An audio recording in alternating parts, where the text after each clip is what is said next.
Support comes from the Missouri Forest Products Association. Missouri produces wood pallets, railroad ties, white oak barrels, hardwood floors, and more. Details on the variety of products made in the state are at choosewood.com. It's Friday, October 15th. This is The Gateway. I'm Wayne Pratt. Some black families are swapping out traditional schools for homeschool during the pandemic. My kids were just falling apart. And I know as a mom, we all have jobs outside of our homes. As a mom, my first job is to my babies. St. Louis Public Radio's Marissa Ann Lewis-Thompson explores the many reasons some black parents are choosing homeschooling. That's in just a few minutes. A mask order can now be enforced in St. Louis County. A judge has lifted a preliminary injunction that had been blocking enforcement of the mandate. St. Louis County Executive Sam Page has responded with a tweet stating the order is in force. He added the focus has always been to protect lives and livelihoods. This ruling means an order issued last month replaces a previous mandate from July, and so the preliminary injunction on that initial mask regulation does not apply. The Missouri Attorney General's office has released a statement to the media vowing to continue the legal fight against the mask mandate. The University of Missouri St. Louis is following the county's lead on masks, even though a system-wide mandate will expire tomorrow. UM officials will then request people wear face coverings inside and socially distance when possible, but UMSL officials say they will keep a mask mandate in accordance with guidance from St. Louis County. Today is the deadline for 3,600 St. Louis Public Schools employees to be fully vaccinated against COVID-19.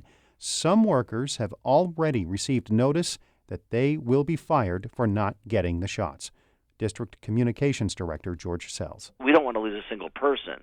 We would prefer not to, but this policy is being put out there for a reason, and it's for safety, and it's for the safety of our students, and that is the number one responsibility that we've got. Sells says some employees who did not want to get vaccinated have resigned or retired.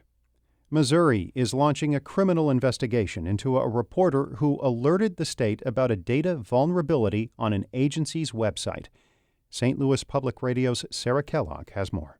A report published Wednesday by the St. Louis Post-Dispatch revealed that thousands of Social Security numbers of school employees were publicly vulnerable on the Education Department's website. Though the affected pages have been taken down, Governor Mike Parson announced a criminal investigation of the reporter, as well as the Post-Dispatch, for what he calls a hacking of the state's website. They were acting against a state agency to compromise teachers' personal information in an attempt to embarrass the state and sell headlines for their news outlet.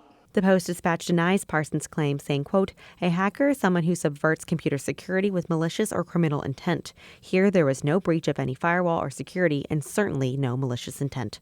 I'm Sarah Kellogg, St. Louis Public Radio.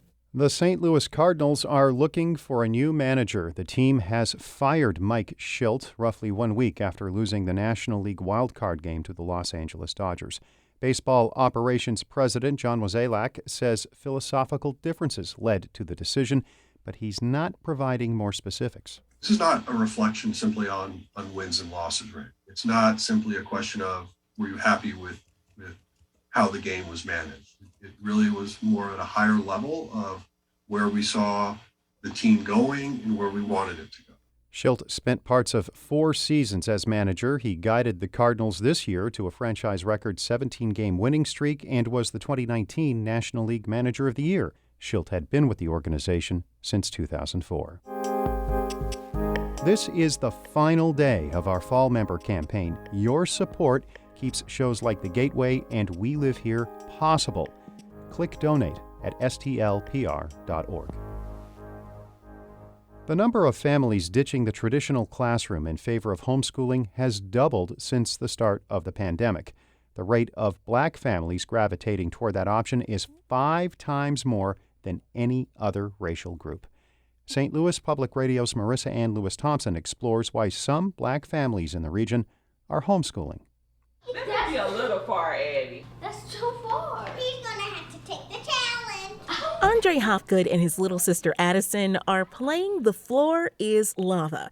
It's one of the daily brain breaks the siblings take after finishing some of their schoolwork. Their mom, Beverly, started homeschooling the pair this year after watching her kids struggle with virtual learning. She says there were a lot of distractions in her daughter's class, and Addison was over repetitive learning. One day she came to me, she was like, Mama, if we have to count to 20 or go over the seasons, which I know, or listen to this dude Usher do the ABCs one more time, it's going to be a wrap. But the real turning point was with her 9-year-old son, Andre. She noticed he was becoming more flustered, his confidence shaken, and sometimes he'd cry. My kids were just falling apart. And I know as a mom, we all have jobs outside of our homes. As a mom, my first job is to my babies. My first job is to make sure they're okay and they're getting everything that they need. And I knew in my heart that they just weren't. Beverly and her husband ultimately decided to give homeschooling a try. The Hopgoods joined a growing number of Black families turning towards homeschooling. The U.S. Census Bureau published findings from a survey that found the rate of Black families swapping traditional learning with homeschooling between the spring and fall of 2020 was 5 times more than any other racial group in the country. Sharita Butler Barnes, an associate professor at Washington University, focuses on the effects racism has on the educational and health outcomes of Black families. She says during this pandemic, Black parents got a front row seat into their kids' education. But the negative experiences Black children and parents have in the classroom aren't new. Whether it's stemming from curriculum issues where Black children are not necessarily being reflected in the curriculum that's being taught. We have teacher biases, and then we have exposure to racism within these contexts. But some Black parents were already homeschooling their kids before the pandemic. Take Shalon and Halbert Gates. The couple has been teaching their 4 kids at home for more than a decade. They tried traditional school, but it was short-lived. Shalon says part of the reason was their oldest son, Isaac. She says he's been a math whiz since he was 2. But when they pushed for their son to be put at a higher math level, they were shut down. It was just like, well, yeah, you guys say that he can, do all these wonderful things with math, but we kind of think he should just stay at this level. And so psychologically, what that does to a child when he feels that he can achieve a lot, but then he's told, well, no, we just want to keep you here. She says Isaac was worried about losing friends if he continued to show just how good he was at math. When they transitioned back to homeschooling, Shalon leveled with him. It's okay that you perform at whatever level you're capable of performing at. And I want you to gain that spark again of wanting to achieve and attain a high level of academic achievement. Like, it's okay. Sky's the limit. Just go for it. Now Isaac is doing 10th grade math as a middle schooler. Having that kind of support is important, says Danielle Joy Davis. She's the founder of Circle of Excellence, where she assists homeschooling families in the St. Louis region and across the country. Davis, who also homeschools her son, says all parents are capable of homeschooling their children. She says it's just an extension of parenting. Take your natural skill of teaching your child basic life skills and just transfer it to teaching them a little bit about history. Transfer it to teaching them about how to apply mathematics in a real and relatable way. She says she hopes more Black families continue to invest in their children's education by doing it themselves.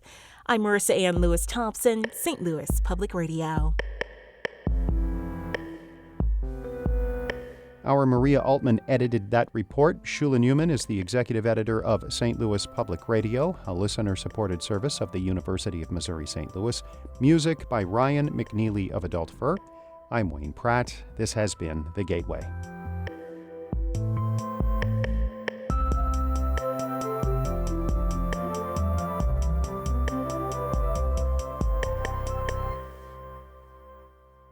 Support comes from the Missouri Forest Products Association, providing more than 41,000 jobs in the production of wood pallets, railroad ties, white oak barrels, hardwood floors, and more.